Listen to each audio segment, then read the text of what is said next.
주의 이름으로 축원합니다. 하나님은 언제나 우리의 필요를 채워주시는 신실하신 하나님이십니다. 여러분 삶은 어떻습니까? 나의 인생 가운데 언제나 함께 하셔서 우리의 필요를 바라보시고 우리의 순간순간의 그 삶의 시간 속에서 하나님은 가장 적절하게 또한 가장 정확하게 우리의 필요를 채워주시는 그와 같은 하나님이 아니십니까? 하나님은 순간순간 우리의 필요를 하시고 적절한 때에 하나님의 방법대로 그 필요를 채워주시는 그와 같은 하나님임을 우리는 날마다 경험하며 살아가고 있습니까? 우리가 늘 잊고 살아서 그렇지 하나님은 언제나 그 자리에 계셨고 하나님은 언제나 우리와 함께 하셨고 늘 우리를 지켜주셨고 하나님은 언제 어디서든 늘 우리의 삶의 동행자가 되어 주셨습니다. 힘들 때마다 연약할 때마다 우리의 마음을 바라보시며 함께 아파해 주셨던 그 하나님께서 오늘 우리에게 찾아오시고 또 말씀으로 우리 가운데 위로를 주고 있습니다. 여러분, 하나님은요 늘 우리 인생 가운데 채움의 은혜를 주십니다.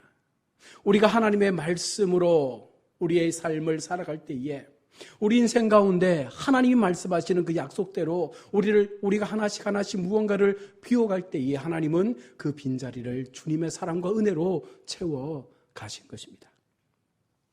오늘 본문은 이스라엘 백성들이 광야에서 먹을 것이 없어서 불평하자 하나님께서 만나를 주신 사건을 기록하고 있습니다. 여기에서 내려온 만나는 신령한 하늘의 음식으로 생명의 떡이신 예수 그리스도를 우리 가운데 예표해 주고 있습니다. 요한복음 6장 35절에 예수께서 이르시되 나는 생명의 떡이니 내게 오는 자는 줄이지 아니할 것이요 나를 믿는 자는 영원히 목마르지 아니하리라. 하나님은 오늘 우리에게 생명의 떡으로 찾아오셔서 광야 시대에는 단순하게 만나로 그들의 생명을 연장하셨지만 오늘 우리에게는 생명의 떡으로 오신 그 만나 되신 예수님을 믿음을 통하여 우리의 영원한 생명의 양식을 주고 있는 것입니다. 그리고 광야는 이 세상에서의 험난한 우리의 삶을 예표하고 있습니다. 따라서 본문의 사건은 광야의 여정 속에서 이스라엘 백성들이 만나를 하루도 먹지 않고서는 살아갈 수 없었던 것처럼 우리의 인생 속에 여러분 우리가 살아가는 이 광야 여정 속에서 우리는 하나님을 매일같이 만나지 않고서는 살아갈 수 없는 존재임을 고백하게 되는 것입니다. 신령한 생명의 양식이신 예수님을 만남을 통해서 그 예수님을 통하여 우리의 삶에 보다 나은 의미를 찾아가게 되는 것입니다. 지금 이스라엘의 상황이 어떠합니까? 1절 말씀에 애굽에서 나온 후 둘째 달 15일이라. 그들은 홍해를 건너고 난 이후 한 달이라는 시간을 보낸 뒤에 지금 이곳에 머물게 된 것입니다. 애굽의 군대의 추격에서 살아남고 난 이후 한 달이 지난 그들의 모습은 지금 어떠합니까? 생생했던 하나님의 그 은혜의 역사, 생명으로부터 그들을 인도하신 하나님의 구원의 역사, 모든 사람들이 보는 앞에서 그 홍해길이 열리며 하나님의 놀라운 기적의 은혜를 체험했던 그들의 삶의 그 시간 속에서 이제 한 달이 지났습니다. 그들의 마음은 어떠한 마음이겠습니까? 2절입니다. 광야에서 모세와 아론을 원망하고 한 달이 지난 그들의 모습은요, 감사가 아니었습니다. 하나님의 은혜에 대한 만족이 아니었습니다. 오히려 그 광야의 여정 속에 한 달이라는 시간을 보내면서 그들 속에는 원망과 불평이 그 마음을 채우고 있는 것입니다. 바로 이것은 그들이 하나님 앞에 불순종의, 바로 불신앙의 삶을 통하여 하나님이 인도하시는 그 걸음이 아니라 그들의 삶에 부딪히는 현실의 문제 앞에서 이스라엘 백성들은 오직 하나님만을, 모세와 아론을 원망하는 그런 모습의 삶을 살고 있는 것입니다. 그들은 하나님이 행하신 구원의 기쁨과 여러 이적들, 수많은 기적들을 체험했음에도 불구하고 그 모든 것들은 다 잊어버렸습니다. 현실의 문제 앞에서 지금 당장 우리에게 먹을 것이 없다라는 그것 때문에 하나님을 원망하고 있는 것이죠. 아마 그들이 조금만 더 뒤로 물러나서 우리에게 구원을 행하신 하나님의 은혜를 기억할 수 있었다면, 그 죽음의 자리에서 생명으로 인도하신 하나님의 기적을 그들이 기억할 수 있었다면, 지금 닥친 이 고난의 문제, 이 배고픔의 문제도 분명히 하나님 앞에 간구함으로 얻어낼 수 있었을 것입니다. 그러나 그들은요, 아무것도 생각하지 않습니다. 그저 하나님 앞에 원망만을 쏟아내고 있는 것입니다. 그런데 왜 하나님은요, 그런 이스라엘 백성들을 그냥 그대로 두시는 것일까요? 제가 하나님이라면 패역하고 은혜를 모르는 그 백성을 향하여 하나님의 징계를 내릴 텐데, 하나님은요 그렇게 하지 않습니다. 왜 하나님은 계속해서 그 여정 속에 그들을 다스리시고 타이르시며 이끌어 가시는 것입니까? 바로 앞서 우리가 말씀을 통해서 본 것처럼 하나님께서 그들의 조상과 맺은 언약 때문입니다. 하나님은 언약에 신실하신 분이시기에 그 언약을 지키시기 위해서 그 백성들을 여전히 하나님께서는 이끌어 가고 있습니다. 이를 어기지 않기 위해서, 언약을 파기하지 않기 위해서, 이 언약을 버리지 않기 위해서 하나님은 그렇게 하신 것입니다. 비록 그들의 행위가 악하다 할지라도, 비록 그들의 삶이 악한 모습으로 바뀌었다 할지라도 하나님은요 오히려 그 백성들이 돌아오기를 바라는 마음으로, 오히려 그 백성들이 마지막 하나님의 그 약속의 땅인 가나안에 들어가기를 바라는 마음으로 계속해서 그들을 인도하고 있는 것입니다. 에스겔서 33장 11절 말씀입니다. 너는 그들에게 말하라. 주 여호와의 말씀이니라. 나의 삶을 두고 맹세하노니 나는 악인이 즐거워 죽는 것을 기뻐하지 아니하고 죽는 것을 기뻐하지 아니하고 악인이 그의 길에서 돌이켜 떠나 사는 것을 기뻐하노라. 이스라엘 족속아 돌이키고 돌이키라. 너희 악한 길에서 떠나라. 어찌 죽고자 하느냐 하셨다. 이것이 하나님의 마음이죠. 하나님은 계속해서 그 백성들이 죽음의 자리로 나아가는 것을 원하지 않습니다. 사는 자리, 은혜의 자리, 하나님의 영광이 임하는 그 자리로 나아갈 것을 원하고 있습니다. 이스라엘은 하나님을 원망하며 그 원망의 회상을 과거에 본인들이 겪었던 그 노예의 삶으로 돌이키고 있습니다. 3절 말씀에 고기 가마 곁에 앉아있던 때와 떡을 배불리 먹던 때. 이스라엘 백성들이 회상하는 것이 무엇입니까? 고기 가마 곁에서 고기를 구워서 애굽인들에게 주었던 그 노예 시절의 시간들을 회상하면서 그때가 좋았더라고, 그때는 배불리 먹었더라고, 그렇게 말씀하고 있는 것입니다. 어찌 보면 정말 피역한 모습을 보여주는 것이죠. 종살이의 삶 속에서 그들이 얼마나 많은 고기를 먹었겠습니까? 종살이의 삶 속에서 얼마나 그들이 배부르게 먹었겠습니까? 혹독한 노동 속에서 그들은요 배부르게 먹지 못했습니다. 그들의 노예의 삶은요 너무나 비참하고 안타까운 삶이었습니다. 그러나 그들은요 노예로서의 그 비굴한 모습들을 스스로 회상하면서 그때가 좋았더라고 하나님 앞에 원망하고 있는 것입니다. 이것이 우리 인간이 가지고 있는 너무나도 악한 실체라고 말할 수 있습니다. 여호와의 손에 죽었더라면 좋았을 것을 그들은 덧붙여 이렇게 고백하는 것입니다. 여호와의 손에 죽었으면 좋았을 것을. 이 말씀은요 하나님께서 애굽 땅에 내리신 그 재앙으로 인하여 수많은 생명들이 죽었을 때 그때 우리도 같이 죽게 하셨으면 좋았을 것을 왜 우리를 살려두어서 이 광야에서 죽게 하느냐라고 말하는 것이죠. 애굽의 열재앙 가운데, 홍해의 사건 가운데 그냥 우리도 죽게 만들지 왜 우리를 여기까지 인도해서 우리를 죽게 하느냐. 그들의 원망의 표현입니다.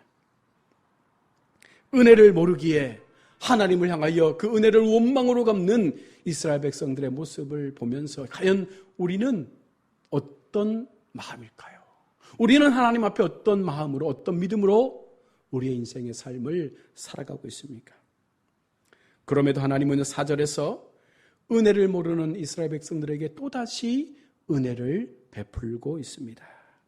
너희를 위하여 하늘에서 양식을 비같이 내리리니. 그들의 원망의 목적처럼 배고프냐?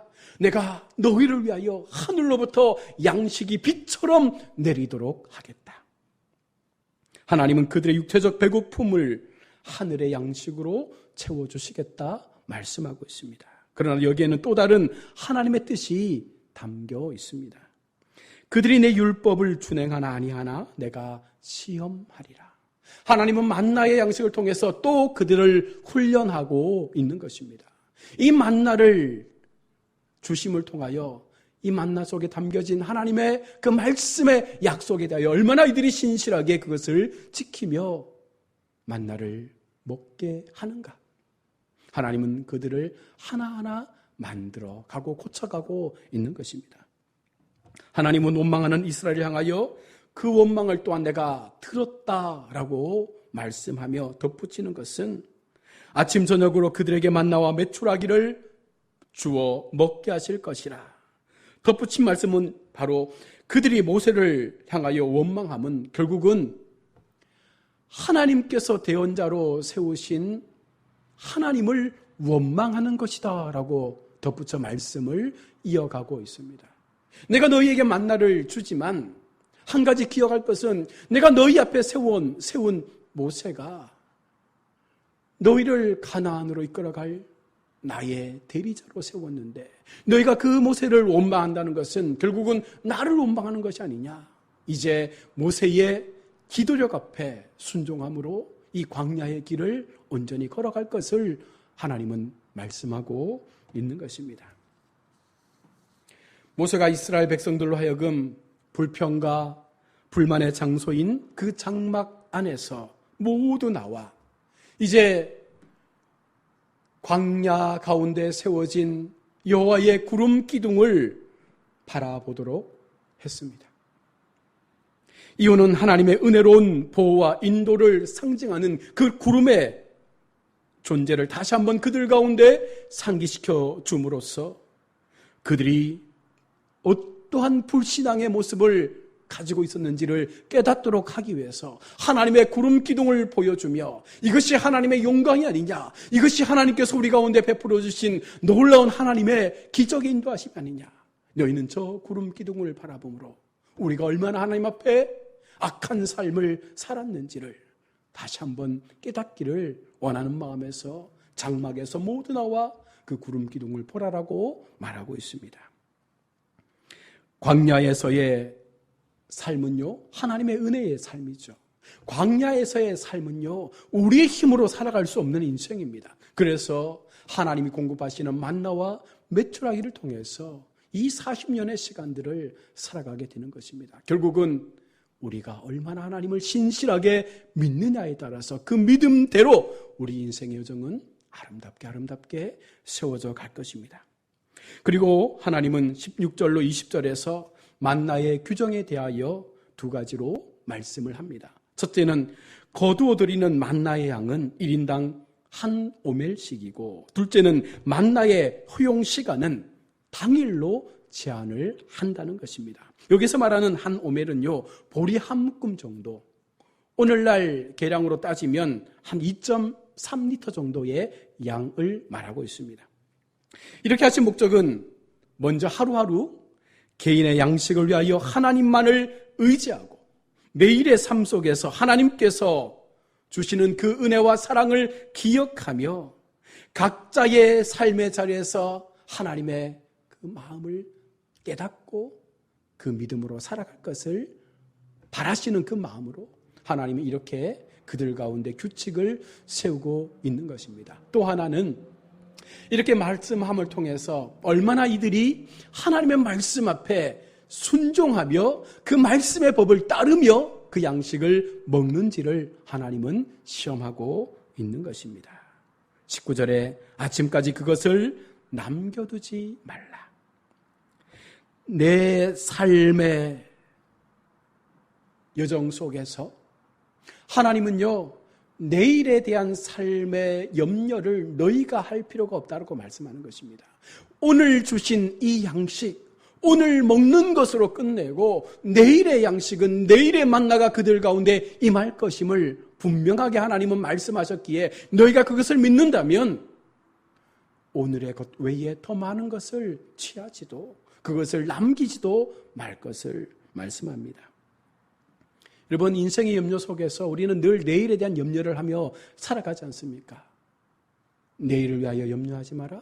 내일 일은 내일이 염려할 것이요. 우리는 오늘 한날의 삶에 만족하고 그 삶에 최선을 다하는 것이 우리 신앙인의 바로 아름다운 믿음의 모습인 줄로 믿습니다.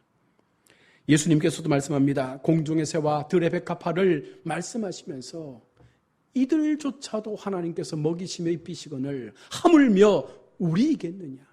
여러분, 하나님을 믿는다는 것은요, 이 자연을 바라보면서 하나님 만드신 그 놀라운 기적의 역사 속에서 우리를 어떻게 이끌어 가시는지에 대하여 분명한 확신을 가지고 그 믿음을 우리가 선언할 때 그것이 나의 삶의 온전한 믿음의 모습으로 나타나게 되는 것입니다. 그리고 20절로 22절에서 만나와 안식일의 의미를 한 번 더 언급합니다. 만나의 공부 사건을 통해서 안식일의 규례가 그들 가운데 주어지고 있습니다. 만나가 내리기 시작한 지 여섯째 되던 날, 어느 때처럼 백성들이 만나를 거두러 나아갔습니다. 평소와는 달리 1인당 2오멜씩이 주어졌습니다. 이에 두령들이 놀라서 이 사실을 모세에게 고하자 이미 지시받은 대로 모세는요, 제6일에 거두어진 2오멜의 만나에 담긴 비밀과 그에 따른 취급에 대하여 그들 가운데 설명을 해주고 있습니다. 23절의 말씀입니다. 여호와께 거룩한 안식일이라. 안식일은 하나님의 창조 사역을 기념하는 기쁨과 휴식의 날이죠.